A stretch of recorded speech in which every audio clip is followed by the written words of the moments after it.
Welcome back to Talk Tickers. Today, we're diving into PLBY Group's latest Q3 earnings. Now, at first glance, the report looked, well, kind of mixed, but the market went wild. We're going to figure out exactly why. Let's jump right in. And when I say wild, I mean it. The stock shot up a massive 22% the very next day.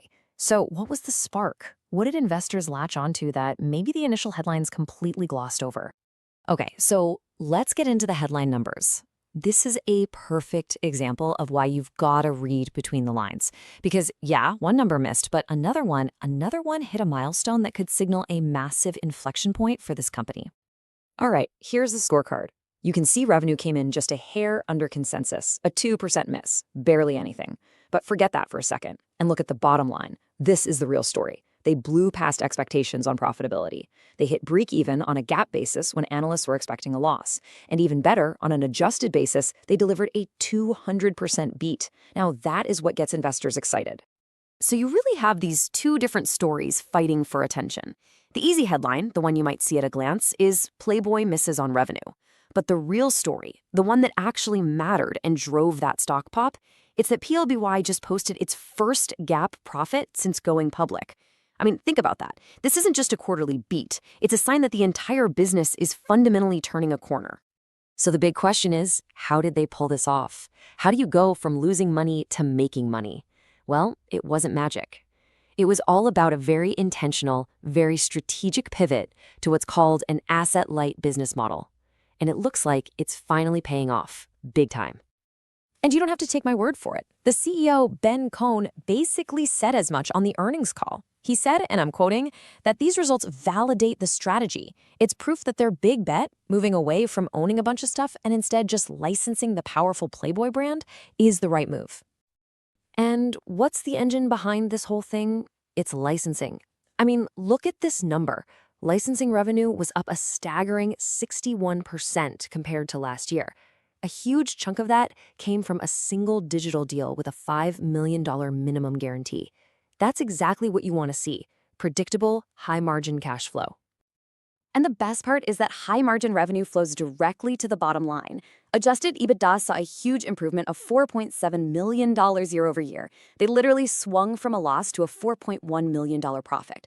And get this, management even said on the call that if you strip out some one-time legal fees, that profit would have been even higher, closer to $6.6 million. Just incredible.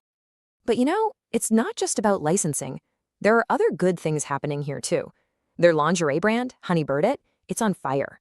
Comp store sales up 22% with awesome margins. They're also spinning up new content ideas like the Great Playmate Search that don't cost a lot to make but could bring in new revenue. And maybe most importantly for long-term health, they pushed out their debt maturity to 2028. That takes a huge risk off the table. Okay, so management is painting a pretty rosy picture, right? The strategy's working, profits are here, but the real question is, did the market actually believe them? Well, the answer seems to be a resounding yes. You just have to look at how people voted with their wallets. Just look at the trading volume. The day after the call, it just exploded, more than 4 times the normal amount. That tells you something really important. This wasn't just the same old investors shuffling shares around. This was new money, big money, flooding in and placing bets on this turnaround. And if you want an even crazier signal, check out what happened in the options market. Call option volume. Those are basically bets that the stock is going to go up, spiked by over 8,600%. Let that sink in. That is an absolutely massive wave of bullish, speculative interest. People are betting on this thing going way higher. So it really seems like the turnaround is real. The numbers prove it, and the market's reaction confirms it. So where do we go from here? What happens next? Let's talk about our take on the next chapter for PLBY. So here's our forward-looking thesis. First, we think this profit momentum is here to stay. Management talked about a strong pipeline of new licensing deals, and that's the fuel for this fire. Second, this changes the whole story. The conversation is shifting from, can this company survive, to how fast can it grow? And that's going to attract a whole new type of investor.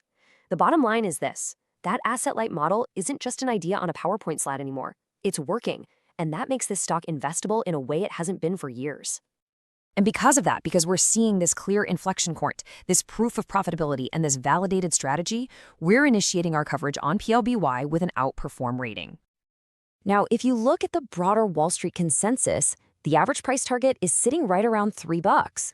Considering where the stock has been trading, that implies there's still a lot of potential upside here as more and more people catch on to this new growth story. All right, that's our take. And as always, remember, this is not financial advice.